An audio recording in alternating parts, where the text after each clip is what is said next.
Hi అండి, అందరికీ నమస్కారం. నేను నా సింపుల్ వంటలకి స్వాగతం. ఈరోజు నేను చాలా సింపుల్ వంట చేస్తున్నానండి. ఈరోజు మధ్యాహ్నం పప్పు చేశాను, మెంతికూర పప్పు. మా అమ్మాయి పప్పు తినలేదు. ఆ పప్పులోనే గోధుమ పిండేసి ఎలా చపాతీ చేసేసానో చూడండి. పప్పులోనే పిండి వేసేస్తే ఒక్క చుక్క కూడా నీళ్లు కలపకూడదండి. పప్పులో ఉన్న నీళ్ళే సరిపోతాయి. చాలా మెత్తగా సాఫ్ట్గా ఉండే చపాతీలు వస్తాయి. ఏం చేస్తాం, పిల్లలు పప్పు తినరు, వాళ్ళ చేత తినిపించాలి. అందులో ఆకుకూర పప్పు కదా, అలా చేసేసి చపాతీ ఒత్తిచ్చేసాను. దాంట్లోకి కూర తవా వెజిటబుల్ చేసి ఇచ్చానండి.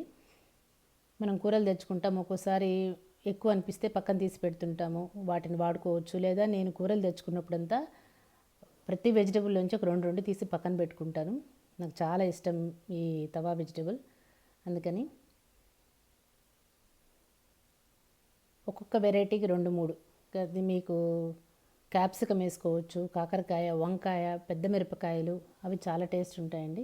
బెండకాయ, టొమాటో, చాలా త్వరగా అయిపోతుంది, ఈజీ కూడా. అన్నింటినీ మీకు నచ్చిన షేపులో కట్ చేసుకొని మనం దోశ పోసుకుంటాం కదా పెనం, లేదా చపాతీ పెనం మీదన్న 2 స్పూన్ల నూనె వేసేసి ఈ కూరగాయలన్నీ పరిచేసేయడమేనండి. చాలా త్వరగా ఉడికిపోతాయి. సిమ్లో పెట్టి మూత పెట్టి ఉడికించండి. ఆ నూనెకి వేగుతుంటే ఊరుకూరుకునే కలపద్దు, కదిపితే బాగుండదు. దాంట్లోకి ఇప్పుడు మసాలా తయారు చేసుకుందాం.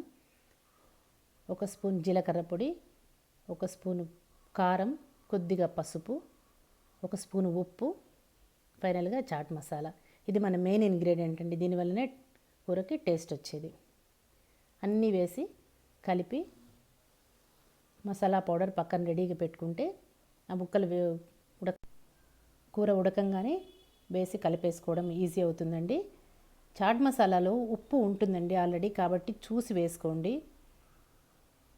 కొద్దిగా ఉప్పు తక్కువ వేసుకుంటే కావాలంటే పైనుంచి కలుపుకోవచ్చు కదా. అప్పుడప్పుడు కదుపుతూ ఉండండి, 2-3 నిమిషాలకు ఒకసారి. మీరు అక్కడే ఉంటే మీడియం హైలో పెట్టుకొని కూడా గమనించుకుంటూ ఉండొచ్చు. చూసారా, త్వరగా ఉడికిపోతాయి, కలర్ పోకుండా ఎంత బాగా క్రిస్పీగా వచ్చేసాయి. వాటి మీద ఇప్పుడు మనం రెడీ చేసి పెట్టుకున్న మసాలా పౌడర్ చల్లేసి కొద్దిగా కొత్తిమీర వేసుకొని సర్వ్ చేసుకోవడం అండి. చాలా ఫాస్ట్గా, ఈజీగా అయిపోయి టేస్టీ తవా వెజిటబుల్ కర్రీ రెడీ అయిపోయింది. మీరందరూ కూడా తయారు చేసి నా కమెంట్ బాక్స్లో కమెంట్ చేయండి. Please like, share, subscribe. Thank you.